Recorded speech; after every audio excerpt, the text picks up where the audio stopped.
I'm telling you, that sounds great. That sounds like a sexual move, bro. Yeah. I used to call it Markel 29. It's Markle. Marco. Yeah. Yo, my name is Louis Vega. I rep the Alpha de Omega. Se pega 97.9. Hey, yo, listen. My hip se mueve al sound of salsa. Hey, yo, ¿qué te pasa? No chupacabra. I drink some margarita. Yo, call my tía Rita. Ella está rica. Yo, we chilling with my fams. Check this out. Podcast coming with a bang. Chilling with Lou. Chilling with Rick. Chilling with the boys, cause you know we so slick. Straight freestyling with a tequila in our hand. You know what I mean. And I'm with my boat man. Yeah. Rick, take the mic, cause I'm getting out of lines. Yo, Rick, yo, check it out with the rhymes. Getting out of line. Pass me a lime. I'm taking a shot of tequila for my mind. I said, girl, I ain't got the time. And if you want, you can get on my belt and then grind. Hey, I like to be with my boys. I like to have joy. I like to play with toys. I like to have a girl that looks like Coy. I like a girl that don't give on my dang nerves. We rapping, baby. Come on, bro. We podcasters, We're podcasters. rappers. Attention, attention. This episode is brought to you by the Tax Collectors Podcast. Yeah. What's going on, guys? Welcome to another episode of the Tax Collectors. Hey, yo, I ain't no collector. Oh, no money. My name is Luis Alejandro. Siempre andando like Rambo. To my left, I got Robbie Vega. Hey, yo, la mega ya se pega. Hey, to my other left, the cutest member of this podcast, Ricky Ricardo, que te pasa? Yo, that guy Ricardo, you know. Come on, baby. Welcome back. We are here. You know what I gotta say, fellas? Welcome. We gotta like welcome. that round of applause is for us. That's it. Because Hell yeah. we're consistent, baby. Don't tell us we don't know about consistency. We've been doing podcast after podcast after podcast. Hell yeah. Talk to us nice. Talk sure. to us nice, man. And shout out to the engineer. Yes. And Yeah. Let's do some testing. Go ahead, Rob. I'm good, baby. I'm ready to rock. What about you, Rick? I'm good, man. Oh, I'm yeah, good. yeah, I'm yeah. I good. grew up in You a look humble good. church, baby, where we had like one monitor and like there we 10 go. mics. Okay. What was that guy's name? Calvin? Calvin. Calvin? Yeah. Cal Digger. Yeah, Cal Digger. Anyways, man. Oof, I can hear myself real loud. But anyways, let's do one more hand clap, man, for everybody just hearing us out, man. Welcome to another episode of the Tax Collectors. Anyways, man, we want to just thank everybody for tuning in. We want to just thank everybody for really, just dialing into what we're doing. The tax collectors, even though everyone, what's funny? I've been getting messages on Facebook on people saying, hey, man, can I get some information about my taxes, some assistance? And I'm like, yo, if you was to know, we need the assistance and support, for our taxes, man. So Yeah, if they knew my story, bro, they wouldn't even look my way with IRS. they wouldn't have done anything, man. But yeah. So, man, we just and look, I know people have been asking, can we be a part? Can we be a guest? And I gotta tell you guys something. We still learning how to use all these equipment. You know what I'm saying? Like, we still learning how to use the cameras. We're not there yet, man. I don't want you to come in and then the lights will turn off for some reason. No, man. Then you wait 2 hours before you go. Before you press the button. But anyways, man. So we want to just make sure everyone's having a great week, man. Thank you once again, man. Once again, let me just, let's check in with this guys, man. How you guys are doing? How's you guys this week, man? What's been going on? Yeah, I could start. Yeah, it's been a different week, man. It's been a hectic week. It's just, I'm blessed, man. Blessed. And I always get reminded that I'm blessed and being able to do what I do. But it's definitely been a hectic week, man. I tell you that much. And I'm sure I'm not the only one that has had a crazy week. But it's it's Thursday. It's Thursday. Yeah. Friday Eve. And so we got a nice weekend to look forward to. And, I just want to see what's going on with my boy Robbie. No, just a little upset that Robbie. my barber canceled my appointment today, bro. Ooh. Where's the loyalty? Yo, every Thursday at 1 o'clock, $35 each week, baby. 35. 35. That's with the tip or without the tip? No, that's with the tip. Oh, all right. No. But no, I'm good, man. I'm good. I'm blessed to be here with my brothers and doing another episode. And yep. everything's good, man. I can't really complain. Everyone, at the end of the day, man, I think life will bring different changes. But like my mom said, as long as we have health, and good support, man, I think we'll be okay, man. And you know what's good, awesome is that I've been getting some feedback, on our podcast, and just people kind of complimenting what we're doing. And one of the things, a friend of mine hit me up. He was like, "Man, I love what you guys are doing." And I was, like, "Listen, man, we trying to figure out what is it that we doing or we're trying to talk about." But just playing with him, and he was like, "I love the fact that you guys, talk about your struggles, your upbringings, like where you guys come from, the underdog story, And I just thought that was awesome, to hear that, and to understand that, to understand that where we're coming from. And I think it gave me a perspective in, kind of realizing like, yo, man, we've been through a lot of stuff, like we've been through a lot of struggles growing up. We all have our own stories. And I think it's you don't realize after you hear something like that, like, wow, man, if I think about my life, I could think about, things that I've been through, that has led me to this point, things that people can, just take as an advice and just kind of hear us out. And I'm sure people are going through it, even now. Some people might be facing with stuff that you don't understand what's going on, or even don't even know or have the answers for it.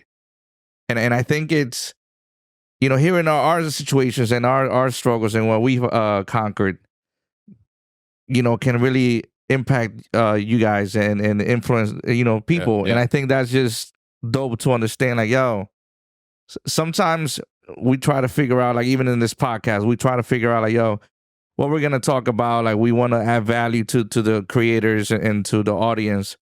And that's really good. And sometimes we try to figure out what we're going to talk about. But sometimes we have to really look into our lives and say, hey, we are the value. You know what I'm saying? Like, what we've been through, our experiences, brings the value to people, so I thought that was dope. Shout out. I think it's pretty cool. I think what we do want to encourage more is that if you guys are touched by what we say, inspired, or anything, go ahead and comment, leave a review. I don't know, man. Make contact with us. We love to make contact with you guys on social media. So definitely, if you see something you like, give us an amen. If you don't like it, give us a devil face, whatever it is. Just so we enjoy the comments, we enjoy the feedbacks, and always like our posts. Definitely. What you guys think of this little music we're playing? All right. Why? It's like worship music? It's like altar call music? Yeah, I'm starting to feel broken. Just give us mellow. Yo, you need a little more upbeat. My brother's about to do the altar call, bro. Right here. After the offering. Yo, after the offering. Yo, if you like this podcast, donate. Our cash up is underneath. Yo, so all right. So I got a question, and maybe we could start with this, and if it's like kind of whack, then we could we'll scratch it. We'll answer it, and but talking about our lives and what we've been through. All right, so I got up for work the other day, actually on Monday. I got up for work on Monday, and I was just kind of out of it, getting out of work. Have you ever gotten up to go to work and you're like, man, what am I doing with my life? Especially because I work a 9-to-5 job. And I got up and I'm like, man, is this gonna be my life? I really was thinking about that. Is this gonna be my life? Is this gonna be kind of, man, is this me? And I woke up and I was just in a funk Monday because I was thinking about that. I'm like, listen, man, I'm not getting younger. The same career that I've been having, I'm like, man, am I gonna have it for the next 10, 20 years? Like, you see a lot of people, especially on social media, that they're like, hey, man, scratch the 9-to-5 life. And you think about it and you look into it and you're like, man, I don't want to have a 9-to-5 job. I want to be an entrepreneur. I want to have my own business. And sometimes we maybe think that, once we have this, it's going to be, like awesome and like things are going to be over. But I think one of the things that I started thinking about that day was, what I got home and I saw, my cats, shout out to Goose and Chanel. And I looked at them and they just brought me like this piece, and I just started thinking, what drives me, what drives me to try to make it that week? What is it that drives me that week? And I thought about asking you guys that question. Like, these past few weeks, what is driving you guys, in your goals? What is driving you guys? I think what's driving me, man, is just honestly, I think this is a real good margarita, National Margarita Day. This is some good margarita. No, but I think no. Two things that I got from what you were saying. I think this whole 9 to 5. Yeah, I think we all long not to have one, right? I mean, honestly. So, but in that, I think we have to manage expectations to see where we're at in life, and I think that's kind of what if that's the goal that we want to reach. Because I've been. I'm gonna get to that question, but I kind of been where you're at too, man. Where I'm like, dude, I got my license, I got my master's, I make good money, but it's still not enough, dude. Yeah. And I just feel like, man, like in order for me to really, I feel like I have to make like 7,000-8,000 a month just to kind of exactly. But I think what keeps me definitely going, man, is just like for me is family. For me, it's thinking about my trips. Hey, I think it's just kind of because then I ask myself, man, do I? That's a good question because sometimes it's kind of like what the hell keeps me going, man? Like my paycheck, my family, my responsibilities, my discipline.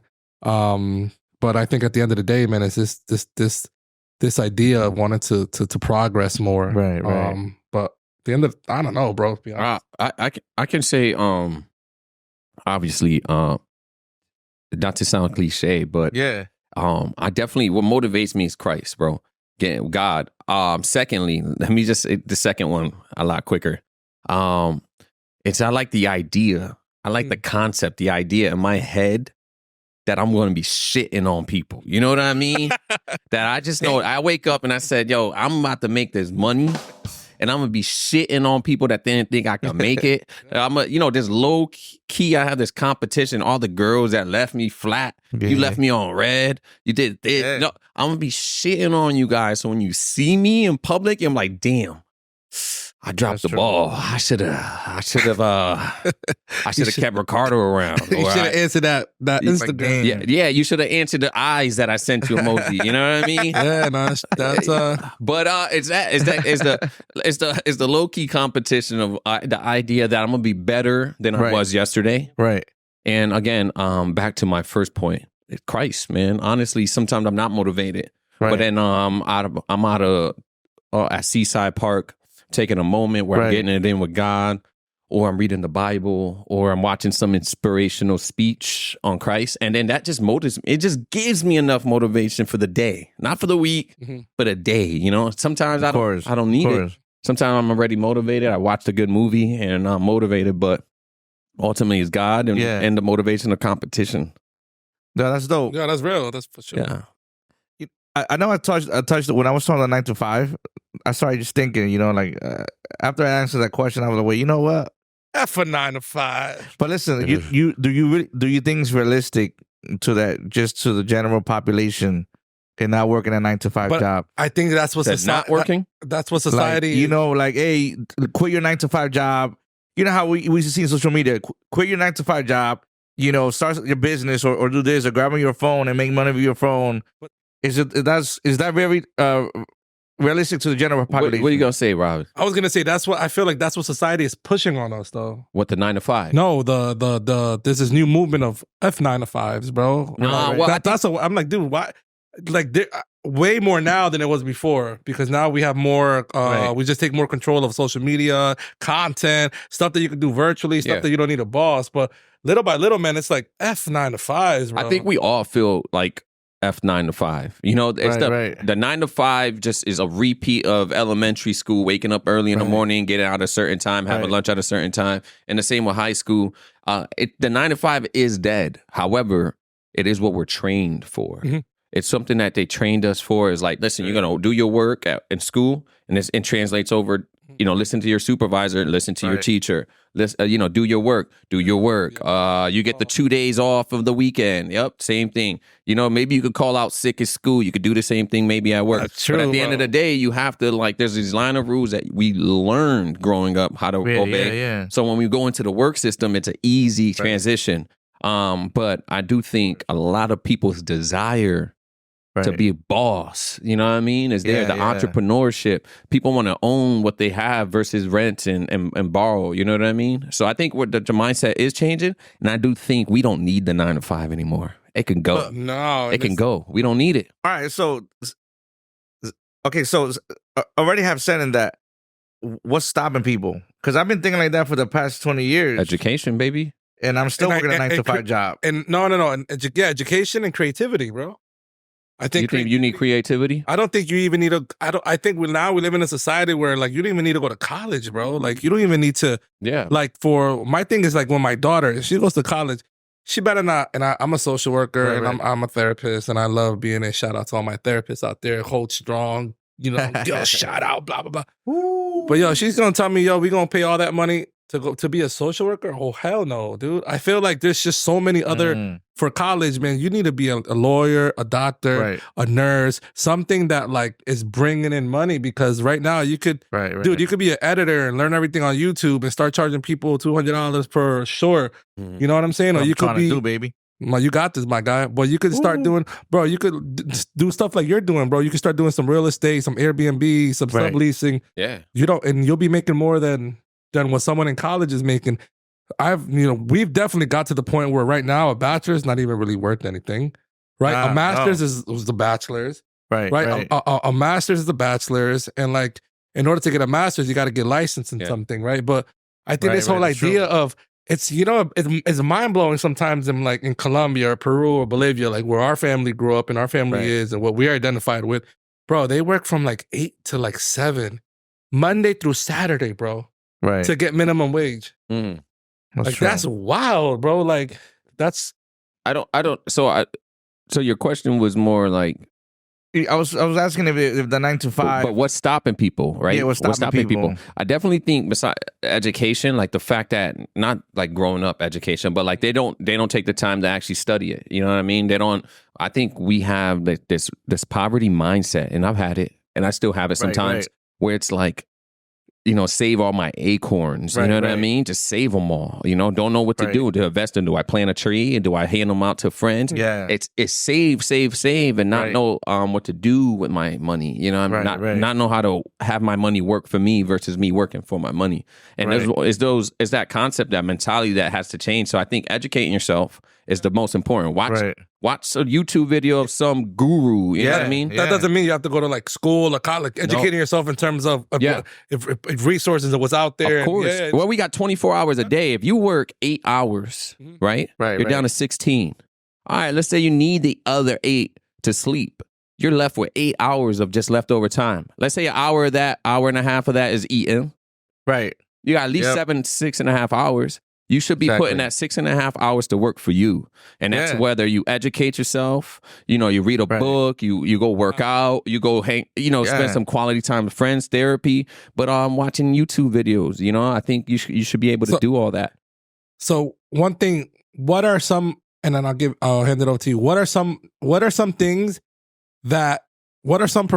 something that people can do that is not 9 to 5 and still get money? Real estate, obviously you got an education, real estate, right? Not even doing real estate, but being a real estate agent. Okay. Yeah, right. To real estate. Everything that has to do with social media and content and drop editing. shipping is a thing. Live coaching. You could do live coaching. Not even live coaching, but live coaching and anything even dating coaching, even kind of mental health coaching. Well, let me say this. I think you're naming occupations, but I think at the end of the day, there's a lot of money out there. Listen, there's some people that would pay you, you would get paid just to help clean out people's basements. Yeah, you could get paid just to go do what's that, Instacart. Right. You're probably gonna make a lot of money, but the fact is the money's out there, and what you have to do is just dedicate that time. You can get paid for giving hugs and being a buddy. You could. Yo, I'm sure you can cuddle. You know, there is a website for I just don't cuddling. charge. There is really a website for Come on. cuddling. You looked it up, though. I am You was really looking for it. serious, That's of why. course, because I'm a teddy bear.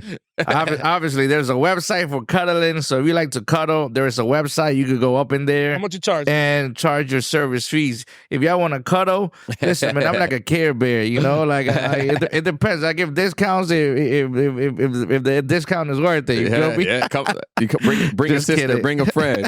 It's like the discount. $20 an hour, $30 Nah, an hell hour. no, man. I'm Ooh, a Care Bear, My, man. boy, Listen, my man. boys charging $150 an hour. Oof. An hour. Claro. Yo, but Get the only fans. I would get the Yo, That's how you can make money now. women do have fetish with some chubby, cute Latino women- guys, yo. some chubby twins.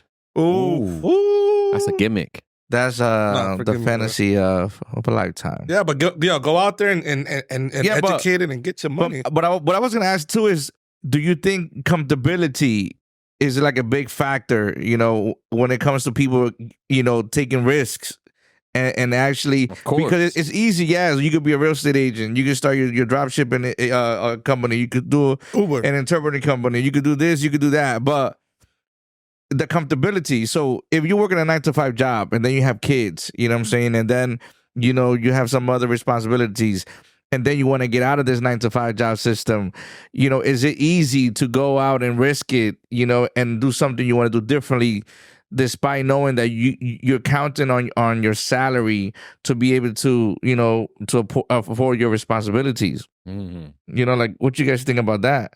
Because I feel that, all right, it's easy to get out of the 9-to-5 job, like a lot of people say, but is it really easy? Like, what are some But of the you things said it. It's stopping? not comfortability. It's comfortability, right? Because I put a post up on Facebook that you know, I'm comfortable with the uncomfortable. Mhm. Because you have to get a place Yeah. where it's like you have to understand that if I got my 8 hours of sleep, Right. drank my coffee in the morning, Right. when I leave that house, I'ma still be tired.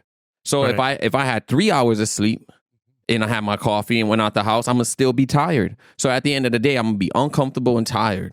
And Right. so what I learned is that you have to ignore that feeling. I think most of the people that we would probably know that's rich, that's successful, that we would say, all Right. probably get little sleep. And if they don't get little sleep, Yeah. then Yeah. they definitely spend a lot of time invested in their business. Exactly. So, and I'm Exactly. pretty Yeah, sure I agree. there's a lot of times where they're not comfortable. But I think as a culture, what we find is that when we're not comfortable, Yeah. we quickly call that a red flag. And then we step back, whether it's relationships, whether it's friendships, whether it's employment. Well, as soon as we feel uncomfortable, we're like, Hello. maybe this was That's not true. meant for me. You know what I mean? That's true. But yeah, I think when we get over that hump of being uncomfortable and realize that I'm gonna still be tired after 10 hours of sleep at the end of the day. So I'm gonna Right. be tired in the morning. Let me be tired working and getting paid at least. So let me ask the question to Robbie. So you're a therapist, right? Si, senor. And obviously, and I'm just gonna ask it just to kind of ask it. Talk to me, baby. We're keeping it So real. as a therapist, you're at LCSW. You know, you have, you know, why haven't you started your own like business? What has been stopping you? You know, because you know you work for like a private. well, I got a full-time job as a MDE coordinator, which me and my team evaluate DCL children. But on the side, I'm part of a group practice and we do our therapy. So you're asking me why haven't I stepped out of my group practice and started my own practice? Perfect. Yep. Yeah, your business. Which is common in your field, right? Or Which, not? what, like going separate Yeah, solo? just going solo. Is that for common sure, even? for All sure. right, all right. For sure. But I think, so these are two things. I think that being part of a group practice Right. is not bad. Obviously, you'll make more money if you go solo, but you're just dealing with more responsibilities, and it depends on the place that you're at in life. So, for example, I'm gonna keep it real. Ran out, bro. Yo, for the first time talking, I ran out. Yo. Come on, Robbie, bro. National margarita. I made Shoot, the yo, best margaritas. That was a good we about to About to cut a break. Might But be a no. shot. But no, I'm gonna keep it real for sure. I just think I'm not disciplined enough. right. I just think I'm not disciplined enough. Yeah. I just feel like right now being part of a group practice benefits me and my lifestyle because I'm able to leave all the responsibilities to the group practice. Yeah. So in Right. terms of clientele, in terms of billing, in terms of paying rent, in terms of supplies, in terms of advertising, these are all the stuff that I would have to kind of do Right. in terms of softwares for notes. These are all the things that I would have to be responsible for. And I just feel like, man, like like I rather just them handle it. I see the clients. I get paid for what I see. I get paid for what I do. But obviously more doors will be open for me if I do start my private practice for myself. But honestly, will you make more money if you was to put all that work that you don't want to do? Would I make more money? Yeah. Of course I'll make more money because in a group practice, when you're by yourself, you get the 100%. When you're in a group practice, you're getting 65, 60, 70, whatever the group practice is giving you. So the other question is it worth it doing all that work, to make whatever you will make from your business? If you're disciplined and responsible, bro. Because honestly, if you're disciplined and responsible, then so in other words, like if I'm doing all this work, man, and my return is only a certain amount of money, I'll think about it, man. Is it worth it, man? Me like busting my ass, to make that. It depends, man. I think in the social work field, and shout out to all my therapists that are listening that do have their private practice. I think one of the biggest stressors, bro, is insurance companies, them paying late, them not paying you, billing, and dealing with all these headaches when it comes to like these private insurance companies. Honestly, the best insurance company, if it was up to me, I'd just work with Husky. Yeah. Give me Husky, give me state insurance, bro. They pay well, they do this, they pay on time. You got no problems with them. You bill, the next week you got your payments, you're paid. But these private insurance, bro, they're just assholes, bro. First of all, like sometimes they do more auditing. You know what I'm saying? Right. They're more anal, more assholes about like what billing and what coding you're doing. Right. So if you're charging this like, oh no, it was an emergency and I charged a 907, whatever, like this like emergency code, then they're gonna call you and see what the hell was that about. Verify it, yeah. Husky, baby, you just bada bing, bada boom, you get paid the next week. So what right now, if you was to be able to if somebody came with you, would you prefer like starting a private practice where you were a little less hands-on? I would and you said forget 100%, I'll take 80? I would love, eventually I have to start my own private practice because with that, I can have people under me. Yeah, okay. You know what I'm saying? So I have my own group and, I become the leader of it or any, so now that I could be away and I really see a lot of clients, I have 5-6 therapists working and I'm getting a cut from it. But at the same time, I'm responsible for their clientele. I'm responsible. So at the end of the day, that's definitely the route. I think one of the things is for us, and I think I say us, I'm not sure about the people watching, but I think for us, I think paperwork just ass. It's ass. Oh my God. Bro, and the human service field, it's 70% paperwork and 30% clientele. If you're a human service worker, oh my gosh, for real, cup in the air and say, man, that makes human service workers. That makes me want to even take a shot, bro. The paperwork on the paperwork is. And if you're not about paperwork, don't do it. No, I'm dead ass though. No, I'm dead ass, man. Bro. Human service field, you can have a great heart, but if you don't have the dedication, the discipline. Listen, you're not going to want to do it. Paperwork. All bosses and supervisors and everyone cares about is your documentation on point? Yeah. But did you care about like I just save this person's life or help this person go through some? Is your documentation on point? Like let me know. Yeah. So that's a point right there. That's a point right there. The reason why a lot of people don't start their own business is because convenience. Right. It's convenient. It's like I'm not it's not convenient for me, right? Unfortunately, it's not convenient for me to go to the gym. Why? Because on my way home, there's no gym. So I would have to inconveniently go out of my way and go to the gym. And now I'm sacrificing health or what I would look like if I did work out. You know what I mean? Like, right. So it's convenience. And that's, I think, that what people don't understand. Check this out. This is it right here. That's a good point. If you find somebody else's inconvenience, that's an opportunity to make money. So if you find yourself, all right, this person, it's an inconvenient for this person to drive 45 minutes to walk their dog. Hey, that's a service right there. And you could be easily making $60, $70 for an hour walking someone's dog. You know what I mean? You can walk somebody's dog. But it's just finding the inconvenience and finding that pocket. If somebody came up to me and was like, listen, Ricardo, I understand that you got those bills, you're running the Airbnb, Look, you pay me 10%, 7%, and I'll pay the bills for you. I'll do the paperwork. Right. I'll make sure that the thing is clean. You're stocked up with whatever you need to stock. Laundry is done. All this shebang, and I'll be like, all right, here's 7%. What am I making? $200, you get 7%. Right, that's true. I don't mind because the conveniently serves my schedule. I don't have to worry about changing codes, changing towels, none of that stuff. But it's the convenience for me. So how much property would you want to have in order to hire somebody to do that? I would do that right now. Because of convenience. You Because hiring? of convenience. Yeah. Yeah, I am hiring. Yo. If anybody has any administrative experience, I need someone at least No, that's real, 10 though. hours a week. You know what I mean? No, but yo, shout out to you, man. You got 2 Airbnbs, bro. You know, you got one, fully running. You know, the other one is big time. You know, and I know that at the end of the day, man, the thing is, stuff is so easy to say, and ideas are so easy to talk about. Right. But man, shout out to the people that are doing it. Shout out to those Shout that out are me, doing gente. it. Shout out to those men that are taking the step. And we talked about this last time. Like, dude, yo, like even with our podcast, sometimes it's like, man, I don't look good enough. Besides Rick, it's like, yo, I don't look good enough, This or guy. I'm not this fit, or I'm not this. Yo, like, yo, let me lose 10 pounds more. Let me do this. But at the end of the day, you just got to do it, Just man. gotta And do shout out it. to those that are doing it. You gotta shut the hell up and press record. That's it, man. And number 2, remember, nobody cares. Nobody gives a fuck about how you look, he's how saying you it. sound. Like, nobody cares. There's a level of what he's saying. If you have to adopt that mentality, yo. If you're listening to that Nobody and you think he's cares, joking, yo. you literally have to be delusional. As part of you have to be Yo. delusional and not give a dang what people think. Yo, who cares? Who cares if this camera is viewing us this angle? Who cares if that camera is... Who gives a crap? They want people love transparency. Hit a button. Hit a button. That's it, bro. Come know on, what? baby. Give me a better Nobody button than that. cares. This guy. There we he's go. You know what? You know what I was thinking the other day. Yo, how many people really say, "Yo, I don't care what people think, yo"? And actually care? I care what people think. Come on. Is it bad that I care what people think?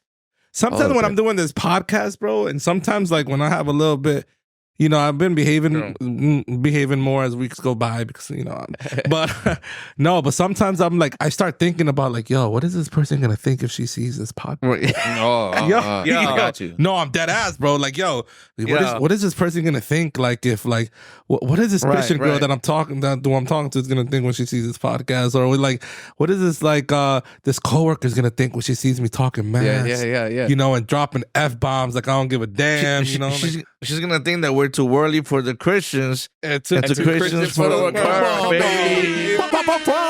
No, but that's something that I was thinking about, bro. I care what people think. Now, is that a bad thing? No. No, I mean, no. You care what people think about we you? all care. Come on. I think I care about what people think, you know, for certain things. Obviously, like my family.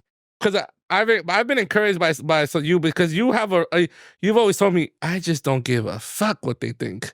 And yo, I don't know if you that's encouraging me because you have to be real with that, right? Oh, look, I mean, I always think like this, but there was a gap in which I stopped. I was kind of like, man, I don't want to record. And I remember I was getting a haircut with my barber. Shout out to Clint. Come on now, Hey, Varsity Clint, Barbers. baby. And he was like, yo, why haven't you like did the podcast? And we're gonna film right there because we'll take a little break after this. But he was telling me, why haven't you filmed the podcast? And I was like, well, I don't know. I don't know, man. I just don't like the way I look. And I gained 60 pounds and all this stuff. And he well, that's a good reason not to record a podcast. Yeah, you know what I'm saying? But I've been trying to lose the way. I just can't. So I'm like, you know what? Fuck it.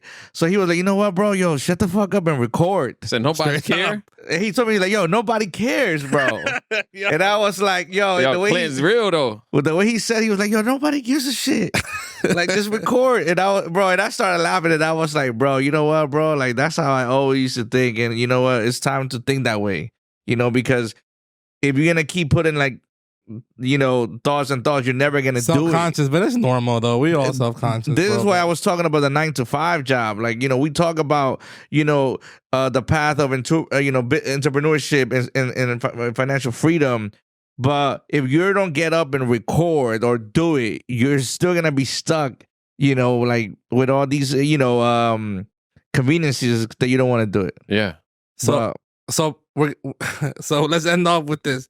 At 1, 2, 3, we gonna say, fuck what people think. Woo! 1, 2, 3. Fuck what people think. Just do it, baby. Just do it.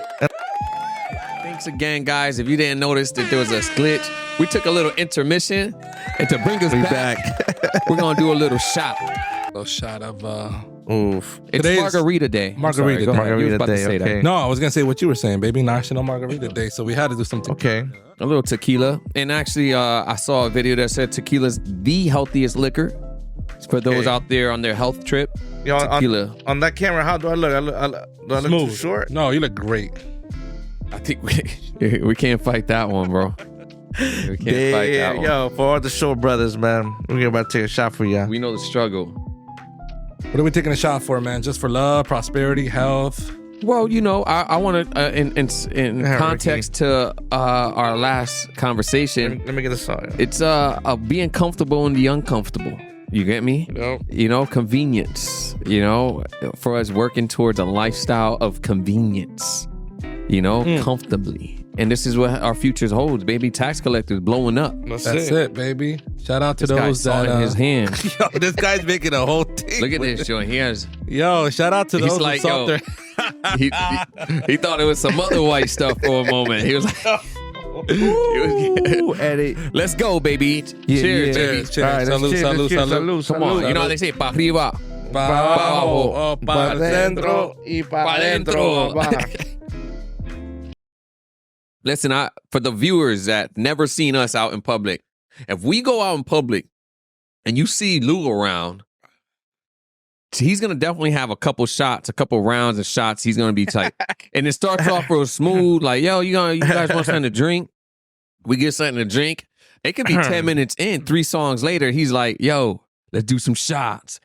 And we're like, nah. Next thing you know, there's shots pulling up right when the question was asked. This guy doesn't wait for us to say yes.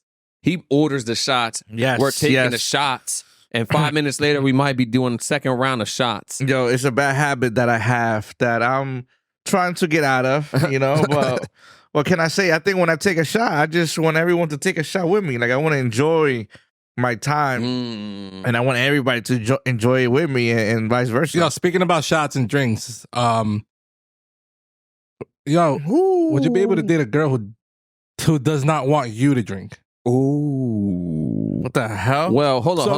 What do you mean she doesn't All want right, me to so drink? let me put it in. Let me get some context behind it. You know, so Yeah, now, some context. so you know, we took a shot. So now you know we're a little loose. No, but honestly, would you date a girl who is a Christian? And there's a lot of Christians that are watching as well all right. because we have a Let's lot talk of about it. I friends, like and that. and we I like that we topic. grew up in a Christian environment, right? And so, Right. sometimes I feel like I'm misunderstood a lot by my old Christian friends, those that are seeing me, and sometimes, I mean, I get it. Sometimes I do bug out, and sometimes, like, you guys have seen me even in podcasts when I'm, you know, just kind of feeling it and just Right. tipsy as hell, I would say, you know, or borderline drunk, but no, I just don't want to get this misconception of, yo, this guy just be wilding because. You think people think that? Oh, for sure. I think people. I think some Christian friends, and we all grew up in the church, the same church. So I think some of those friends, or they like, man, this guy is lost. I don't know. Maybe because no. I'm gonna say I'm gonna say the term that they say. Yo, this guy is a backslider. Backslider. Because you think you openly don't. I guess not that you don't care, but like you're a little more comfortable with your words or your actions. This is, I feel for some reason, I feel this rebellion of, yeah, I'm drinking. So what, mother effers? Which, like, you gonna judge me? Like, what do you got to say about that? Like, okay, like, growing up, it was way more of that attitude. Like, yeah, I'm gonna sip on a drink and I'm gonna put it on social media so that my ex-pastor and my ex-church friends can see. And you know what? I don't give a damn because at the end of the day, I'm not legalistic. And you know what? F what people think. But like you said, there was a rebellion. It was more feeling. It was wrong motives. It was wrong motives, you know? Right. And so I think now as I'm older, my perspective is different where I feel like if you're living, you should live a righteous life. I feel like we should live a righteous life. Time out. And I'm just obviously for conversation's sake, what do you mean a righteous life? Because I think righteous and I automatically, my mind goes into like somebody thinks they're high and mighty. You get what I mean? No. That's true. Like, no, a righteous life, like, man, if I'm like a life that's pleasing to God, because at the end of the day, like, I love God. And I've experienced God, and I've experienced His grace, and I know that I'm saved by His love and His grace and His mercy. Come on, You know, and I man. think that's the difference sometimes with legalistic Christians who would say, this guy can't be saved. Look at him. Yeah. Man. These people can't be saved. They're sipping on a drink. They're throwing some F-bombs here and there. But I have a different perspective, man. Like, I'm saved, bro. Like, Jesus. But there's a difference. But I'm not living righteous, though. Yeah. Because obviously, let's be holy real. life. A righteous life. I would think a righteous life, Just bro. one by the laws or by the... No, not by the rules. not by the no. Come on, bro. Hell You got to no. help us Not by understand the what you mean rules. righteous A life. life that's pleasing to God. So let's take alcohol for example, because alcohol is a big topic in the Christian world, right? And it goes back to recently when I was kind of conversating and talking to a Christian girl. Yeah. Okay. And you know, she didn't drink at all. You know, and she came from, you know, she's a PK, comes from a very you know, I don't want to say strict legalistic church. Let's be honest. Let's just call it what it is, a legalistic church. Yeah. Right. And she had an issue with me drinking. Okay. Right. And so, you know, we had a conversation about it and she was like, man, what is your view on it? And I'm like, listen, I just feel like, you know, sometimes I like having a glass of wine, a tequila here and there. Obviously, I don't think it's righteous when I get drunk or hammered, or obviously I don't think that's healthy for your soul, for your body in general.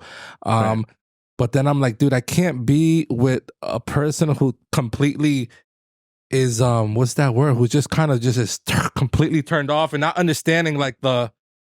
And maybe I'm wrong. And No. maybe, What and do I you want think, you guys Lou? to comment on Lou, that too. And if your girl told you she didn't like that you drink and she wants you to stop drinking, first she'll try you to slow it down, of course, but ultimately you know she's going to end up asking you to stop drinking. Would you be comfortable with that relationship? Would you be able to continue? Would you have to sneak a drink here and there? All right. I think I'll evaluate why she's saying that. You know what was, why is she saying that? What I have caused in order for her to say that. I'll evaluate those things, you know, because if she just wants me to drink because, listen, my religion, you know, I don't believe in that. You know, I don't like when someone drinks alcohol because of their religion. That's one thing. But if she's saying I want you to stop because I see when you drink, you come home and you start like talking to me loud, or you start being maybe like yelling. But the first part though. Oh no, the first part I would say, listen, what happens if I'm, you know, she does in the terms of her religion, she's a devoted Christian. Right. She don't want you to drink. She just feels like, yo, she don't drink and she doesn't agree with you drinking. I would tell her, hey, listen, I respect, you know, how you feel, but I'm not your kid. I'm not your child. Like, I mean, I'm gonna drink, and because this is what I like to do. And if I think at the end of the day, you have to put boundaries, you know, and recognize some red flags, and that for me would be a red flag. So so to answer your question, I will not stop drinking because of that. Because it's for me to stop drinking is gonna come from within, you know, from a change that I'm making. I don't want to make that change, you know, because you know, they want me to. But it's good too though, because they pushing that. So I evaluate. So we're Christians. Yeah, We're Christians. So let's just call it what it is in the night, and let's just call the question what it is. Should a Christian drink? Do you feel comfortable as a Christian drinking? hell yeah. So me too. I'm drinking right now. I always think about the Bible, right? So In this case, Jesus turned water into wine. Now, that's a common thing. People love it's cliche. right, But you got to understand the concept of the total thing. Yeah. Jesus was with people, right. right? Let's just call them sinners. Mhm. He's at a party, having a good time. All the wine has already been drank. I'm sure Jesus was indulging as well with his fellow Right, mates. Prior, this is his ministry didn't even start yet. Exactly. He's sitting there having a great time at a wedding, and the moment comes, I where don't they're- think it was indulgent, but he was. I don't think he was exaggerating. But he saw his parents were indulging. His no, friends. but everybody was in. They're at a wedding. Listen, and the good wine Right. comes out in the first time. You know, no, everybody's sober, so Right. you could taste the good wine towards the end. It's the whack wine. You know what I mean? Right, the wine right. that no one's proud of bringing to the party. Right. That's the wine they drink at the end. Jesus, they done drunk up all the wine, the good and the Right. whack, and then comes Jesus and says, "I'm gonna turn this Right. thing of water into wine." And no, into the best wine. And then that's what I was going to say next. It wasn't just wine. It wasn't. that It was the top Sauvignon of the Blanc wine. It was that shelf, $60 wine bottle that I get from Parkers and Trumbull. You feel me? Yeah, it was the $30 a glass at the restaurant bottle. What I'm saying is, $30 a glass. and the guy goes up. Yeah, The father is like, "Yo, who did it? Who did it?" Drunk. I'm pretty sure a little tipsy maybe. He's like, "Yo, who did this? Who left the good stuff for the end?" And Jesus knew what's up, bro. So can a Christian drink, and should a Christian drink versus can a Christian drink is the question. And I think Ooh, I like that. a Christian Yo, can drink repeat that question. is should a Christian drink or can a Christian drink? Yeah. Now, I think it's all about those that don't know how to control. And you know who you are. The ones that just do one drink and it leads to another, and they lost track of how many drinks they had, and now they looking crazy. Those people right there, you probably shouldn't drink. And if anything, you should probably take your time drinking. Right. However, if you're someone that has good self-control, you understand your boundaries, like Lou said earlier. Right. If those two things come into play and you have a little discipline and you can know when to say no, Right. then that's okay. Go ahead, sip up, drink some wine, drink a little tequila, drink a margarita. Yeah. But if you find yourself, like Lou said, if you find yourself out of character, doing things and hurting people you love, Or if you struggled with alcoholism. if you struggle, with a dependency issue, then no, don't do it. Please don't do it for yourself, for the Yeah. people you love. You know. No, totally. You know, but I think too. Okay, so all right. So you're to answer your question, I think it depends on maturity. Maturity, but I think it depends on the person. Yeah. You know, it depends on the person, where you at in life with the decisions. But I think drinking alcohol is the same thing as with any other maybe topics, discussions that are in the church. You know, from like, can you smoke weed, or can you smoke cigarettes? Cigarettes, vape. What happens if you don't tie? What I if think you do Xanax? Something like that. You think that's part of the same, like those type of drugs is part of the same conversation? Can you go to a bar? Yeah. So I That's think interesting. Yeah. I think all of that falls on the line of legalism, where if you do certain things, you'll be you'll be looked at differently, or if you do certain things, you're not gonna go to heaven. These are questions that you need to ask yourself. I think it's evaluated. It's legalism, though. Because at the end of the day, so let's see, for example, all right, my wife's a pastor. For example, let's see, my wife got, she started going to church, she got saved. Now she's like, or a ministry, like really involved. And she's like, listen, I would love for you to stop. I've been praying to Jesus for you to stop. I don't believe it's right for you to drink alcohol. Now, what if she tells me that? I mean, the Bible does talk about if something you do causes your brother to sin, you should stop. So if you're in a position where it's what I'm doing is actually causing someone else to stumble, then I'm not doing it in front of them. You know what I mean? If my cursing, if sometimes I drop a curse, F-bomb here and there, if I'm in front of somebody who's just not that mature in their walk with Christ, then I know to reserve certain type of ways of speaking and actions. There's certain things I'm not going to do in front of my mom, even if she is aware. You're not a cursor in general, though. Well, I try not to curse as much as possible, but at the end of the day, I do. You know what I mean? And when it happens, it's like, I'm usually trying to be careful who I curse around. I agree. Like, I don't want to not do something just because I know you're going to judge me, or just because I know that I'm trying to please you. I just don't want to do it. Like, I just don't. But I care what people think. Yeah. And we all do. I do as well, but it's to the point where I'm like, yo, I don't give a F sometimes. I don't care. Because to the point is that, like, for example, like, and you know what, look, let's talk about this as well, like in the kind of topic, because I'm sure a lot of people are like, yo, these guys are always talking about Jesus. These guys talk about God a lot. These guys talk about, the just super worldly stuff, spirituality stuff.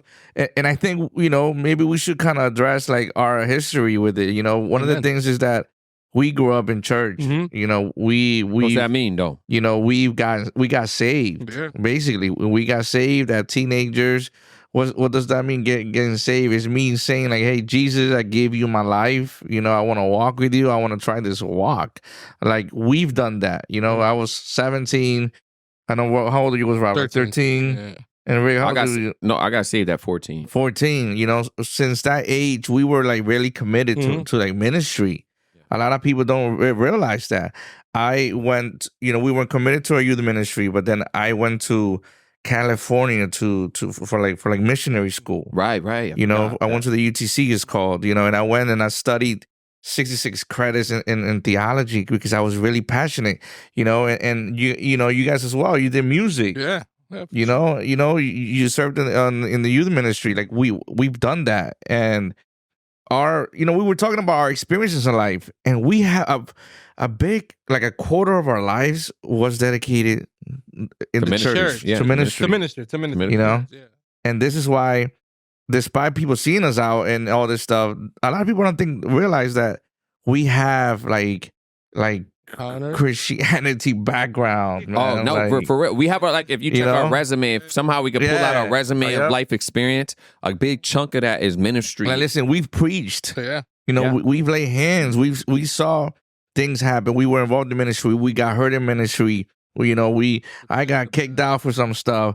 Like we've experienced like Christianity at its core, and obviously some people don't believe in Christianity and Jesus, but and we've experienced it, and we and this is who we are. Yeah, you know, like like man, we're grown ups now. You know, we've been through stuff. You know, so for us and the alcohol is different because our convictions are different, man. We grew up through stuff. Well, you know? you also mentioned that we were very legalistic ourselves. Yeah. So what it mean we were Pharisees. for those that don't understand when we say legalistic, what we're really mean is like someone that was like by the rules, by the law, like Shouldn't do this, shouldn't do that. yeah, like a the nice Pharisees. long list of things we should not do, and of course when it came down to that, we saw one of our people doing it. Then we were very legalistic, so we looked at them a certain way. Right, you know, right, there was true. there was a level of, if not physically shunning them, there was a level of shunning taking Emotionally place. shunning them. That's true. Yeah, This word of backslider, it was just so ugly growing up.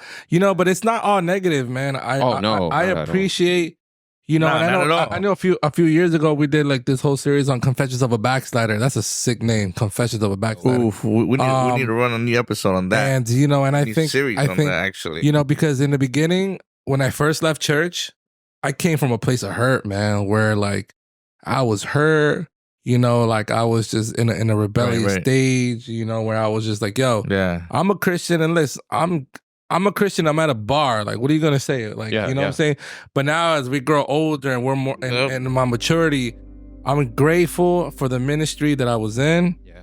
You know, and I'm going to say I'm grateful for the ministry of Victory Outreach. Yeah. You know, I'm grateful because, you know, even though no ministry is perfect, you know, that's where I met Jesus. That's where I met my Savior. That's where my years of high school, man, where it could have been worse and ugly and bad. Yeah. I grew up, my 4 years, bro, of high school was in the church, bro. My 4 years, I had friends in the church. Like, my social life was in the church. Yeah. Like, everything I did was in the church. And when high school was bad, when the school day was bad, I had my church friends. Yeah. I had my church friends, and I go there, bro. I go to Jane Street. You know, I forgot the address, but 381 Jane Street, man. Shout out. You know, with my friends and with my pastor, rest in peace, Pastor Joey. You know, so that's where I met the Lord. And you know, to the people that are watching, and to the people that have been in Victory Outreach with me, you know, it's all love, man. It's all love. Sure,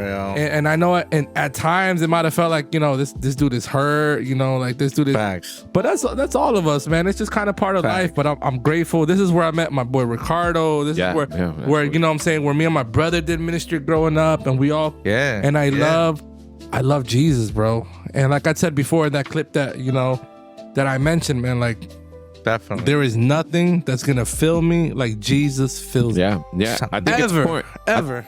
When people do have to understand too, is like reason why we're like at a, like, it's okay to have a drink, right? One, we're in our 30s. So if we got saved in our mid-teens, we got saved plus 14 years ago. You know what I mean? So there was some maturing that took place. So we're talking about some, like we were saying in the Bible, some circumcision in the heart. You know what I mean? Some cutting away. Because the truth is, there was a time where if I saw someone drinking, that I was condemning them to hell, basically. If I saw someone with jeans on that pulpit, I was condemning them to hell. You better not have a hat on when you're up there preaching. I'll be dang, you're going to hell, buddy.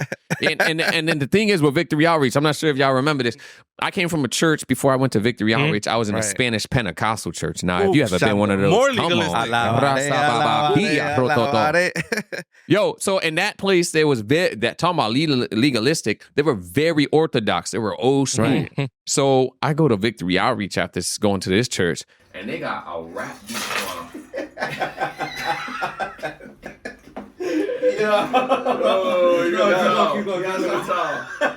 Look at guys. Somebody take away. Yo, this is why we tell him not to drink. Yo, somebody take away. Come on, man. Wow, that's a blooper. Nah, bro. You know, it ain't a party unless this happens. Don't throw the ice on the floor.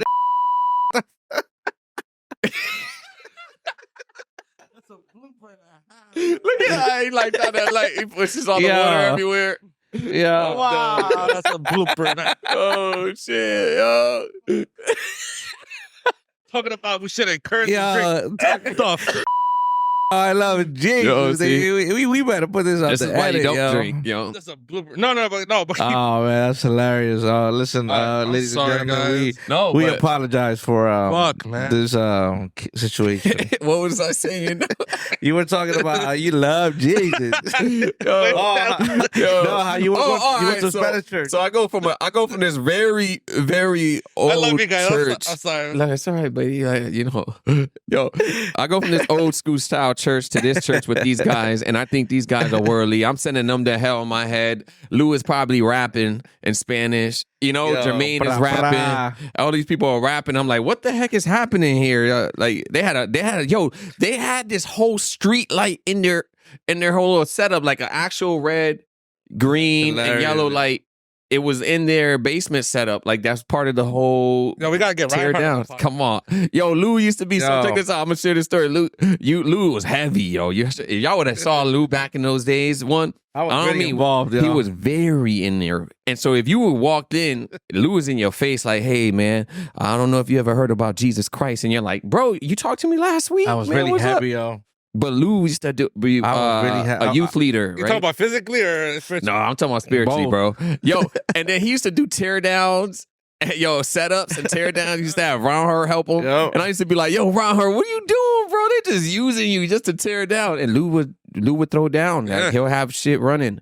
You know what I mean? He was a real pastor, the little minister Lou. I was really involved, man. I was really involved in ministry. So that's why, you know, now when we talk about, you know, when you guys hear a lot about our talks with God and Jesus, it's because of our experience with God, you know? Yeah. So just bringing all back, this is why Robbie was talking about, you know, if your girl says, I don't want you to drink, will you do it? And I think right now he has proven that if his girl's telling him not to drink, No. he really shouldn't be drinking. No. No, if my girl, you know, we'll have that conversation, and obviously, if I'm drinking with my boys, it's different. Yo, but can I tell you guys something that happened to me last night, bro? Wow, bro, that shit was bad. Yeah. So I talked to my doctor today. I work with a doctor. We do evaluations for DCF kids, so it's not like my doctor, but we work together. Yo, this idea of sleep paralysis versus demonic attacks. Oh, that's a topic right there. Yo, there's no verses, baby. We know what it is. But there is no right or wrong. Well, wait, hold on. There's no right or wrong. So you're saying you think that it's not a demonic attack? No, scientifically, they have a point. They have a belief. And spiritually, we have a point. They have a belief. But everyone shares the same experience, though. No, but scientifically, medically, it's a state. It's a state. It's a sleep disorder. It's a state that you're going in that you haven't reached that REM sleep yet. Yeah. But so your body's in. There's a scientific. Well, bro. Well, let me read to it. So this is the scientific definition. It says during the rapid eye movement REM sleep stage, you're likely to have dreams. The brain prevents muscles in your limbs from moving to protect yourself from acting dreams out and hurting yourself. Sleep paralysis happens when you regain awareness going into or coming out of REM. But go ahead, try to also see what happens during, like what's happening to people. Fuck that definition, bro. Man. No, look into yesterday was a bad one. And I usually, bro, since I was 16 years old, and I've been having sleep paralysis or demonic attacks through my whole young adult. Like, it was more when I was younger. But like I experienced the devil holding you. Tell me if this is what you felt. Tell me if this is what you felt. It says, if you have paralysis, you are partly or entirely unable to move the affected parts of the body. Paralysis may be accompanied by a loss of sensation depending on the location of the injury. Strokes and spinal cord injuries cause sudden paralysis. No, bro, that's not the answer. That's not what we're looking for. That's actual paralysis. Right? You're talking about, You've experienced sleep paralysis, it too. You've experienced it too? For sure. About twice. Bro. Paralysis is when you're not able to move, some part of your body. Paralysis is like actually being paralyzed. But what's sleep paralysis? That's the important one. Sleep paralysis. I think you're not Scientifically, what are the symptoms? What people experience? You cannot move. Okay, your face or body is weak or floppy. Your face or body is numb, painful or tingles. Your face body stiff. Your face or body stiff with muscle spasms and twitches. This can start suddenly or gradually. But that's all true because you do spasm. You can't move. You can't speak. True. All that's true. But they're missing a key component, bro. The dark shadow. The darkness, the dark presence that lingers over you, bro. Tell me, everybody out there. The demonic laugh comment, in your ear, comment bro. if you've ever experienced. Comment down below if you've ever experienced. I can't be the only one. I cannot Especially be with the that only dark shadow that we're referring to. Yo, growing up, I had a lot of sleep paralysis where it would be you're about to go to sleep, you're almost there. You start feeling a dark presence, and boom, the devil start I call it a dark presence grips you, right? And you're like, and then you can't speak, and you're trying to say in the name of Jesus, and you're like, in the name of Jesus, right? Yeah. Blah blah blah blah blah. So as I grow older and more mature, bro, when I experienced that, I was like, yo, let's go. It's to the point where I was like, yo, fuck it, let's go.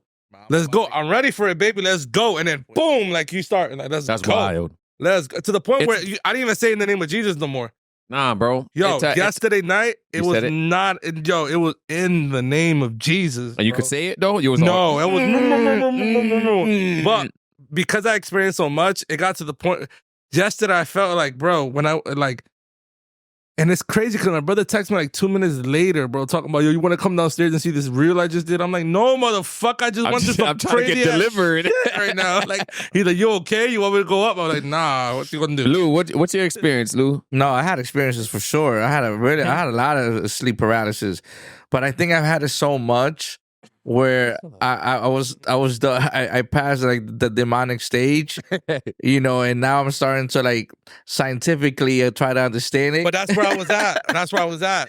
But last night, bro, was bad, bro. I mean, I mean, it was like, bro, the devil, bro. It got to the point, bro. Yo, it's when I was like, and I don't want to make it sound. I'm not that legalistic, and I'm not, bro. I know what the fuck I saw, bro. I know what I saw, bro. All I remember, bro, was I was leaning like this, bro, and I remember seeing two black shadows holding me down, bro, and not like. And I'm like, yo, let me the fuck alone. Like, get me out, bro. Yo, but see, that's the truth. And then I remember seeing like two individuals, bro, trying to sexually molest me. Bro, you were dreaming. Bro, no, it wasn't a dream, bro. No. But scientifically, it's that REM sleep. It's that REM sleep. It's what they're saying, that little moment in between where your body doesn't react to your mind. What you was thinking about. And I talked to my doctor about it. It's that stage that even like sleepwalking happens. Yeah. And I'm like, yo, what do you call that stage? She was like, it's got to be some metaverse stage. She was like, I don't even know. But there's this stage, bro, that you go into, man. Bro. There's this stage that I want to say sleepwalking happens. I want to make it clear, though. I want to make it clear, even though there's a scientific answer. It's demonic. It's a demonic. You got to bro. understand why everyone experiences this one thing with the shadows, right? Not to mention, you just said trying to molest you. That happens to many people. I saw the black figure like this holding me, bro.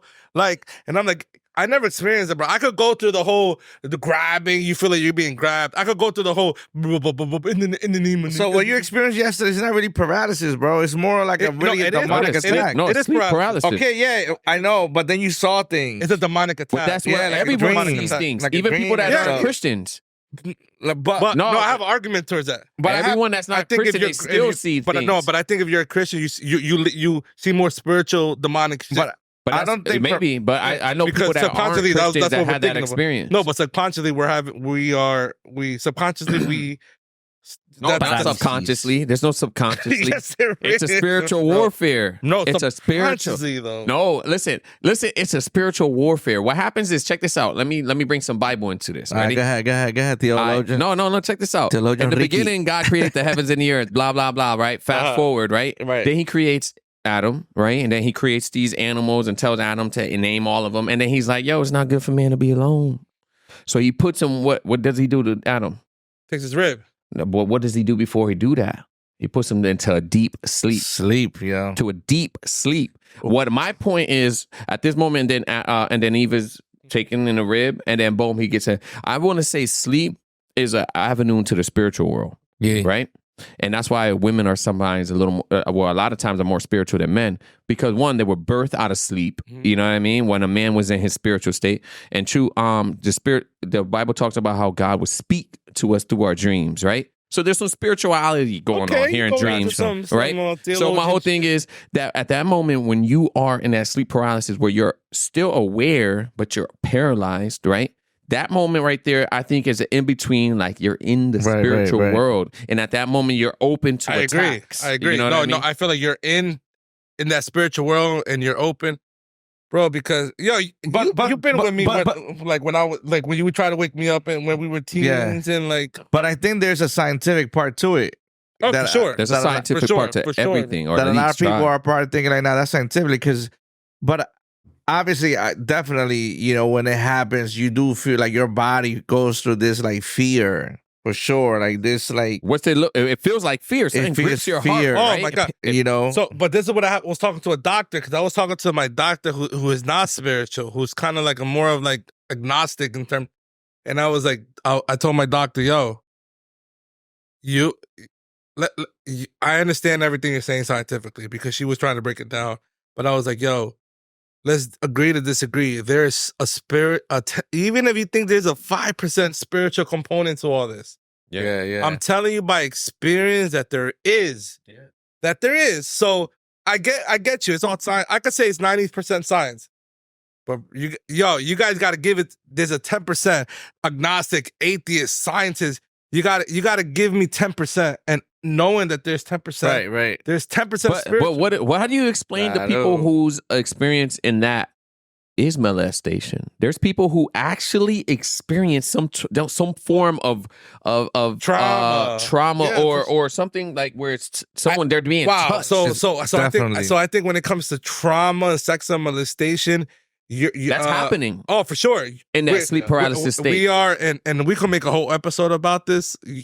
We're digging into stuff that really happened to somebody. Right. We're into not only subconsciously, bro, but like now we're tapping into like we're tapping into some traumatic experiences that someone had that's manifested, and not only in dreams, manifested in the way they live, manifested in their thoughts, manifested in. But my point to it is that people are experiencing something, right? Yep. Science, regardless if they try to state where your mind is and when your body is physically, biology, with biology included, it's the whole idea that something I'm experiencing this moment. Yep. And I can't doubt that I saw this thing jump on me, or I felt this thing touch me, and I was in a place where I couldn't even talk. And when I said Jesus, this is my experience now, when I said Jesus, I ripped off the bed like Velcro. It was so hard to rip off the bed. After the third time I said Jesus, because the first two times I couldn't say it. We all got that. I couldn't say it, but when I was like, Jesus, and my body just rolled off the bed like Velcro. But prior to that, I tell you, a grip of fear in my heart. Bro, we all got that. Yeah, all of us. But my whole point is that how will we explain this? And science could try, but everyone's having a spiritual encounter. But we want to say that's what I told my doctor. Give us 10%. Get out of here. I said, give us spiritual people 10%. Whatever you're saying, the science of it, 90%. But give us the benefit of the doubt. Give us 10% of the benefit of the doubt. Just that's it. Because what we're saying is real and it's not all science. Bro. Well, how about this? Let me ask you guys this. Let me move on to something else, but in the same context. So, what are your opinions on something Christians speak about in spiritual warfare? Now, do you think that there is this realm that we can't see happening right here among us? Do you feel like there's a battle of good and evil happening while we're talking and sipping on margaritas? Or do you feel like it's just like an imaginary world where we think maybe something is happening, but something's really not? Like, do you believe in the spiritual realm? And how you think it should affect us daily, knowing this information? Yo. It's too deep. Yeah. No, it's not that it's too deep. No, I just feel like you believe there's a spiritual realm first? Yes. You guys first believe that? No, for sure. There's definitely angels in I believe in the spiritual world. As far as how aware I am of it, I'm not too. I mean, I know it definitely happening, but as far as like how in tune I am, I'm not so in tune. I'm like, man, that's a good point, bro. I feel like the way my lifestyle is right now and the way that I'm living is definitely not in tune to the spiritual world at all. But check this out, though. Check this out. And I don't know if my cousin's going to see this or not, but so my daughter goes to my cousin's house every once in a while, 3-4 months or whatever it is, for a whole weekend, right? So they're very, very in tune to the spiritual world and Yep. So when my daughter goes, no, back to your first question. I feel like I'm not living such a life that I'm in tune to the spiritual world. But I know it. I've experienced it. I'm aware of it. I think I'm very, I don't want to say educated in it. But right now, the way my lifestyle is, I feel like I'm not in tune with the spiritual world. Yeah. So, but check this out. So my daughter goes to my cousin's house every like 2-3 months. Bro, they're very like, my daughter tells me, Daddy, why does our cousin always like start shaking and speaking in tongues, and the pastor just starts like crying and like starts like laying everybody out and like stuff like, and this is what I tell my daughter, baby girl. This is what I tell her. Like, yo, we can control a lot of that stuff.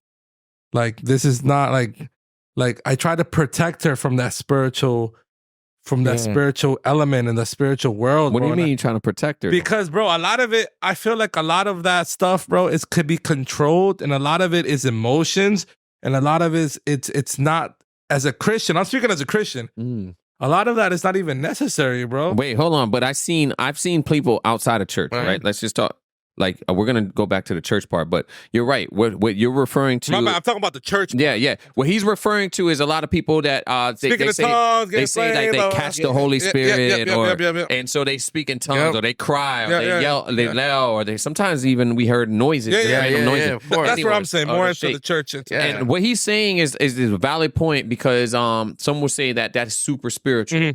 However, I'm also, I like to play devil's advocate, and in this case, God advocate, because the truth is, when we go to a concert or when we are in our car by ourselves with this song on, whether it be Jordan Sparks, Kanye West, Eminem, it doesn't matter. We're going crazy, and if those lyrics hit, you might even drop a tear. You know what I mean? Yep. And so this is a moment you're having with this song where you're crying out. Sometimes some people are swinging their hands to the song. They're having a moment, a spiritual moment with connecting with this song where it's like hitting them. Yeah.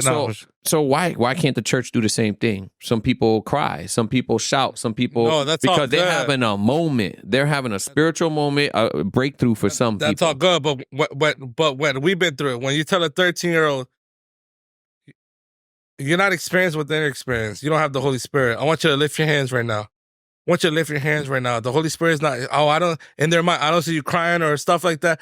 Lift your hands right now. See, you don't have the Holy Spirit right now. Lift your hand right now. You're 13 years old. Lift your hands right now. God's about to touch you right now. God's about to touch you right now. See, you don't have the Holy Spirit in you because they're not starting to manifest in the Holy Spirit. So because they're not manifesting in the Holy Spirit, they don't have the Spirit in you. So my daughter was telling me this, that, Daddy, I started putting my hands up, but I didn't want to put my hands up because the pastor said I didn't have the Holy Spirit because I wasn't shaking or I wasn't doing this I was like, baby, I had to educate her, bro. Yeah. educate her, bro. Because for me, bro, that's Right. all, bro. I have an issue with Hold that, on, bro. but do you guys believe in speaking in tongues? Yes, I believe in speaking in tongues. I believe in the spiritual world. I believe in laying of the hands. I believe in all of that, bro, because we've been through it. We grew up. But dude, Yo, like I think I have a lot of enough, not conviction, enough. What's that word I want to say, bro? Enough. What's that word? No, not experience. Enlightenment. Enlightenment, experience, Awakening. awake to know when is a renaissance. when it's official or when it's like real, Like a authentic discernment. Like a good My boy, discernment. discernment. I have enough discernment to know. Discernment, Bobby. Ooh. But bro, Yo. so I told my 13-year-old daughter, I didn't like that, bro. It didn't sit well with you? No. Oh, fuck man. no. What happened? Yo. The fucking camera, bro. Oh, what happened? I swear, Come we on, got bro. that. Nah. We got that right there. No, but Yo. no, these are great conversations, bro. Because Yeah. it's a lot of because it challenges us too, man. Because I'm like, as you're asking questions, man. I'm like, Got yo, this one fuck, right, man. I don't baby. even know sometimes. Mhm. Yo. But I didn't fucking like that with my daughter. No, I get it. Fuck As a no. parent, yeah. Because Hell it's no. also it's confusing. It's At No, of course. 13, it's confusing. It's not understand. You're not reading the Bible as a 13-year-old. You know don't what I what want my people daughter? say. I want my daughter, and we have daughters too. You know what I'm saying? I want our daughters, if they're growing and when they meet Jesus, to have balance, to know what's Right. to just know what's like showy, what's not showy, what's authentic, what's not authentic. Discernment. That's the best word. Discernment. Discernment was not discernment. I want my daughter to be able to serve God, be a Christian, believe in Jesus, because she does. To be able to be balanced, to be able to go to a bar, drink a glass of wine if she wants to, take a shot if she wants to, but no one to say no, no one to stop. You know what's tough about that? Because check this out. This is the world we live in. It's tough. The world we live in is they will push sex, money, and drugs on us. Yeah. But the moment you try to push some Jesus, there's some resistance, Yeah. right? They're like, oh my gosh, leave that Jesus talk alone. No, but the truth is, if you don't teach your daughter, if we don't teach our daughters about Christ and be dramatically expressive, push it down their throat, guess what? The world is going to push sex, drugs, and money down their throat. That's it. Right. So That's true. regardless, so if we don't do the That's same true. counteractive thing and we're pushing it down their throat, they're not going to have a balance towards the exaggerating amount how much this world is going to be pushing this down their throat. And we're not even talking, we're talking about sex, money, and drugs. We didn't even get to spiritualism because what's that? The zodiac signs, yoga, all these Science. things are spiritual. Yoga? You think yoga? Oh, it is, but I'm looking into it. I know I did see something. Oh, yeah. with them. So the whole point is that if we don't teach our kids about Jesus, the world is teaching them everything else but. Yo, that's real. Yo. If we don't teach them about Jesus, the world ain't gonna teach them about Jesus. No, Cardi B. Yo. What I think is that we should just Let's wrap it about up, baby. Let's wrap it up, Yeah. baby. Yeah. Literally, Thank you, wrap it and everybody. wrap it. Yo, Come out. yo, literally Share our videos, yo, baby. Yeah, Comment. Tell Yo. everybody about our podcast. We Mi love you. nombre, my name is Louis Alejandro. I'm coming through and I'm just chilling. I'm just rapping. I'm just saying. I'm just clapping. From the most high, yeah, I can't die. Chilling with my brothers. Hey, yo, back in the days I was a Latin lover. But now I be undercover in my bed sleeping. Cause I'm getting older, but I'm not creeping. I ain't Yo. creeping. TLC, give me some tender love that I can see. I look at this boy and he can be. I'm chilling with Lou and my nigga Robbie. Yeah, you know how we float. You know how we go. Yeah. I chill around girls, but I chill around my bros. I let them all know somos cabrones. I've been around a couple girls that don't fit. Yo, believe us when we talk about the world and Jesus. Trust me, we know this. So listen. I'ma wait till the beat drop, glisten, sipping on tequila. I used to date a girl named Rita. She was a loca, so I start dating Lita. She was crazy, so I start dating Mita. Yo, my daughter calls my grandma Mita. Yo, we chilling with Rick, we chilling with Lou. Yo, honestly, let me tell you about my boo. Yo, she's a Christian that don't want me to drink, and I'm like, what the fuck is this? So you should stink. Tax Collectors podcast. We just three regular dudes chilling on this mat, and we chilling on this rap while we chilling on this app, and we chilling with my mother, and we chilling with the rap. And yo, we chilling with the rap. I used to be skinny, now I'm fat. Hey yo, I like to comer de todo. Hey yo, chamaquita. Hey yo, I like that pollo, arroz con pollo, yeah, habichuela. Hey yo, I'm trying to run around. I run the escuela. Yo, I'm empty.